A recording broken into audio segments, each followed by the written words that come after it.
እሰይ ብሩክ ተገኘ።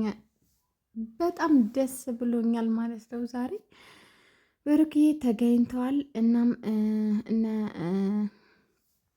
እነ መድብል ማለት ነው። መድብል የመድብል ጓደኛ እንዲሁም ደግሞ ሞገስ ማለት ነው።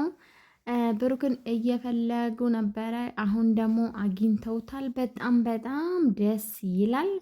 ከምሬ ነው የምላችሁ። ግን በጣም የሚያሳዝንም ነገር አለ ማለት ነው። ብሩክዬ ትንሽ ጤናው ያው እንግዲህ ትክክል አይደለም ማለት ነው። በጣም አሰቃይተውታል፣ ደብድበውታል። ትክክል አይደለም። በሞትና በሽረት መካከል ነው ያለው ማለት ነው። እናም እንግዲህ አሁን ይኸው ሞገስና መድብል እንዲሁም ከመድብል ጓደኛ ጋር እንትን እያሉት ይገኛሉ። በጣም ነው የሚገርመው። በነገራችን ላይ በጣም ነው የሚያሳዝነው። ብሩክ ራሱን ስቶ ይገኛል፣ ግን ደግሞ ይንቀሳቀሳል እና በቃ መድብል ሲያገኘው መድብል በቃ ወንድሜ ብሎ ነው እየቀረው ማለት ነው። እና በጣም ነው የሚገርመው የእውነት በጣም ማለት ነው። እና ሌላኛው ደግሞ ያው እንግዲህ እንደምታዩት ሞገስ ቆርጦ ተነስተዋል ማለት ነው። እና ጫካ ነው እየሮጡ ያሉት። ያው ያለበትን አሁን አውቀዋል ማለት ነው። ያለበትን አውቀዋል። ጫካ ውስጥ የሆነ አዲስ የተሰራ ቤት ውስጥ ነው አግተውት የሚገኙት። አጋቶቹ የማዕት ናቸው ጋይስ፣ በጣም ብዙ ነበሩ። እናም እንግዲህ እነሱ ግን ያ ሁሉ ተቋቁመው ያ ሁሉ ተደብድበው ማለት ነው ዝገው ማነው ብሩክዬ ጋር ለመድረስ ሞክረዋል። እና ግን በጣም ያሳዝናል። እናም ሰላም ውድና የተከበራችሁ የኛ ዩቲዩብ ቤተሰቦች በያላችሁበት ዓለም ዳርቻ ሰላማችሁ ብዙ ትርፍ ይበልልኝ። እናም እንግዲህ ዛሬ እንደምታዩት ብሩክ ተገኘ ማለት ነው። መድብል ግን ብሩክን ሲያገኝ በጣም ነው ያለቀሰው። የእናቴ ልጅ ወንድሜ እንኳንም በህይወት አገኘሁክ በማለት በጣም እንትን ያለ ማን ነው። እና ደስ ይላል።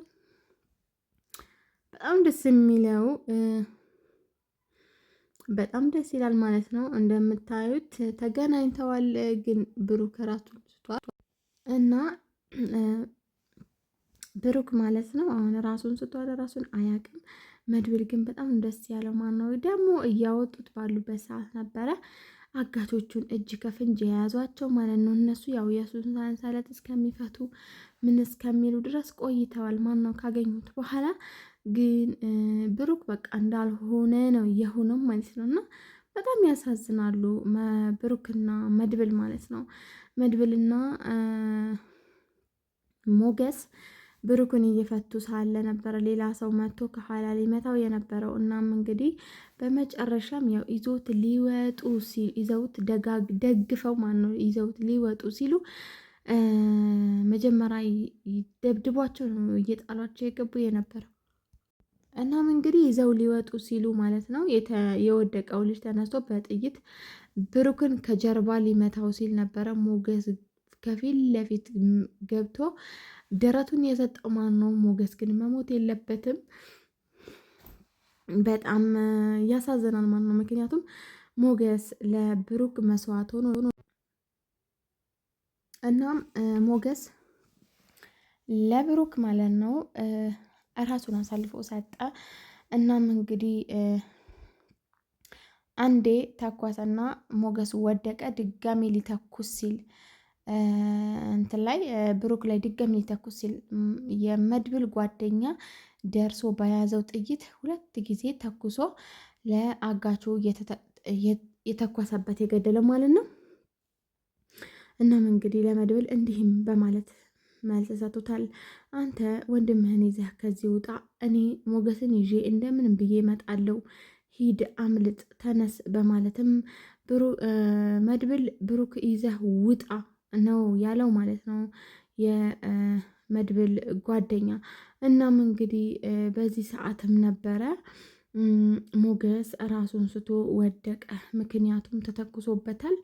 እናም እንግዲህ መጥፎ ቦታን የተኮሰበት ሁላችሁም እንግዲህ በጣም ነው የሚያሳዝነው። ምክንያቱም ሞገስ መሞት የለበትም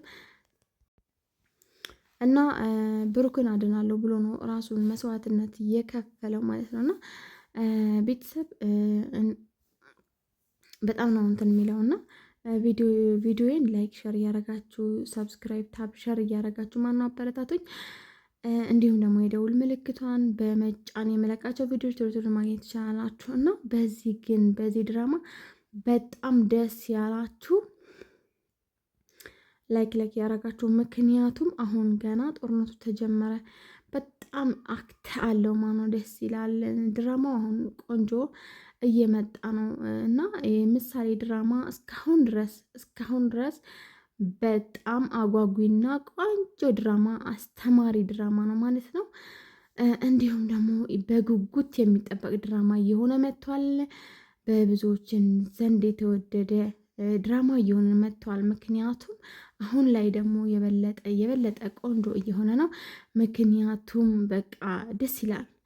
እናም እንግዲህ በጣም አሁን እኔ ያሳዘነኝ ነገር ያው ብሩክ አሁን በሞትና በሽረት መካከል ነው። ይድናል አይድንም ፈጣሪ ነው የሚያውቀው። ሞገስ ደግሞ ይሞታል ወይስ ይድናል ፈጣሪ ነው የሚያውቀው።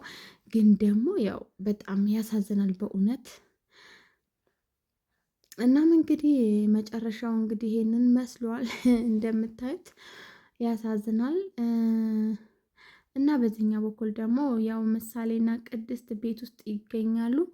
ያው እንግዲህ ምሳሌ አባትሽን ይመጣል ስለተባለች ያው በጉጉት እየጠበቀችው ትገኛለች። እና ዝናና ማህሌት ደግሞ ይገናኛሉ። ዝና መድብል ጋር ትሄጃለሽ፣ ያከሰረን ገንዘብ እንዲከፍል ትነግሪውና ብሩክን እንደምንለቀው ትነግሪዋለሽ በማለት በሚላት ጊዜ ነበር እናንተ ናችሁ እንዲያገታችሁት በማለት የደነገጠችው ማህሌትና አንቺ አይመለከትሽም፣ እኛ የምናዝሽን ብቻ እሺ፣ ወዴት፣ ምን ልስራ፣ ምን ላርግ ማለትና መታዘዝ ነው ያለብሽ ይላታል። ዝናም እንግዲህ ሌላ ሴትም ይዟል ማለት ነው። 500,000 ብር ከላኩልሽ እንለቅሻለን የሚል ንግግር ነበር የተናገረው ከልጅቷ ጋር። እናም ከልጅቷ ጋር የማይሆን ነገር እያደረገ አሁንም እንደገና ገንዘብ እየተቀበለ ይገኛል። በጣም የሚያሳዝኑት እነ ዝና ነው። ምክንያቱም በጣም የሚያስጠላና አስጸያፊ ነገር ነው እየሰሩ ያሉትና እነ ዝና መያዝ አለባቸው። ዝናና ግብረ አበሮቹ በአጠቃላይ መያዝ አለባቸው። ምክንያቱም እንደዚህ አይነት በጣም ክፉዎችን ሊኖሩ ስለሚችሉ ማኑና በጣም የሚገርም ነው። በዚህኛው በኩል ደግሞ ኤፍራታ በጣም ፈርታለች። ግን ደግሞ ማህሌት በዚህ ቦታ እኔ ያደነቅኳት እህቷን አሳልፋ አለመስጠቷ ነበረ ማለት ነው።